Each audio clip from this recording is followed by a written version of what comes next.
que nós, ao estudarmos a Bíblia, ou qualquer parte da Bíblia, nós procuremos lembrar quando essa parte foi escrita, por quem, para quem, com que propósito, o que é que trata.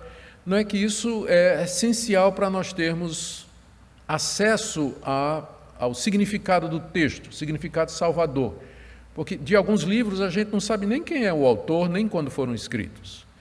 Entretanto, qualquer pessoa, lendo a Bíblia com o uso ordinário, o uso normal das suas facilidades, pode chegar ao conhecimento salvador de Jesus Cristo, lendo a Bíblia normalmente. Mas você tendo o conhecimento mais aprofundado dessas circunstâncias, isso lhe dá uma clareza maior em você entender a mensagem da Bíblia. Por isso que nós queremos fazer algumas questões, ou trazer algumas questões introdutórias aqui. Primeiro, Gênesis é o primeiro livro da Bíblia, seu nome significa princípio, palavra grega, hebraica, bereshit, que é logo a primeira palavra. Então, é isso que dá o nome ao livro de Gênesis, ele é o livro do princípio. E ele sempre é tratado e referido na Bíblia juntamente com os 4 outros livros que vêm depois, Êxodo, Levítico, Número e Deuteronômio. Esses 5 livros formam o Pentateuco, ou a Torá, ou a lei, e eles todos são atribuídos a Moisés, e essa é a nossa posição, é a posição do cristianismo histórico, é a posição do cristianismo clássico, de que esses 5 livros, Gênesis até Deuteronômio, eles foram escritos por Moisés, o grande legislador da nação de Israel. A única parte que Moisés não escreveu foi a parte que relata a sua morte, que está no final de Deuteronômio.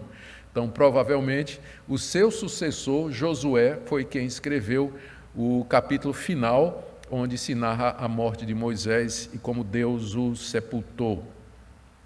Por que nós dizemos que é Moisés e qual a importância disso? Bem, o próprio livro, os próprios 5 livros, o Pentateuco, em várias partes, eles dizem, e Deus disse a Moisés, escreve, escreve, escreve. Dezenas de vezes nós encontramos referências ao fato de que Deus mandou Moisés escrever aquilo que ele estava vendo, aquilo que ele estava presenciando. E depois disso, depois dos 5 livros, os livros que vêm depois, no Antigo Testamento, sempre se referem ao Pentateuco como sendo a lei de Moisés ou o livro de Moisés, dezenas de vezes. E outras expressões semelhantes, sempre atribuindo a Moisés a autoria dos 5 primeiros livros da Bíblia, Gênesis inclusive.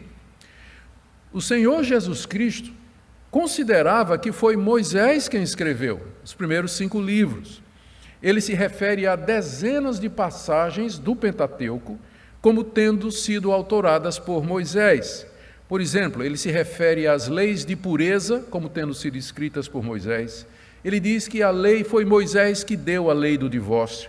Ele diz que foi Moisés que escreveu os 10 mandamentos. Ele diz que foi Moisés que escreveu aquele episódio da sarça ardente que está no livro de Êxodo. Ele disse que Moisés escreveu sobre ele, Moisés escreveu sobre mim, está se referindo ao Pentateuco. Então não há dúvida de que o Senhor Jesus cria que foi Moisés quem escreveu o livro de Gênesis e os 4 livros que vêm depois. Na mesma toada foram os discípulos de Jesus, os primeiros cristãos, não somente judeus como gentios, mas eles também consideravam que Moisés é o autor dos 5 livros, da Torá, do Pentateuco. Para nós, é essencial que nós mantenhamos isso, porque se Moisés não é o autor de Gênesis e do Pentateuco, então os demais autores bíblicos estão equivocados quando atribuem a ele a autoria, e o pior, Jesus também está enganado, porque várias vezes Jesus diz que foi Moisés que escreveu. Se não foi Moisés que escreveu, Jesus se equivocou nesse ponto. E se ele se equivocou nesse ponto, quem garante que ele não se equivocou nos outros? E aí a credibilidade de toda a Escritura está em jogo. Por isso que a autoria de Moisés é importante para nós.